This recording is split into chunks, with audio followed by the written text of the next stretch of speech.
yeah, hopefully you guys enjoyed this video. I'll keep doing these new game review overview thingies as long as I keep seeing games that interested me, that I think maybe you'd like to see before you buy or hear about. You know, some of these Steam games show up and there's no advertising. Oh, I've got an achievement for taking a cat nap. All right.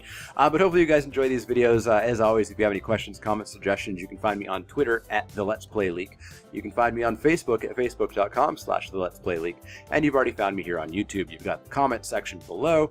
If you like the video, you should click those little thumbs up icons and let the world know, let me know, keep my videos rising through the ranks. And you should also subscribe to my channel. That'll let you know as soon as the next Steam Roulette comes out, the next Kerbal Space Program Completes comes out, the next new game review overview thingy comes out. You'll be the first to know about all of those.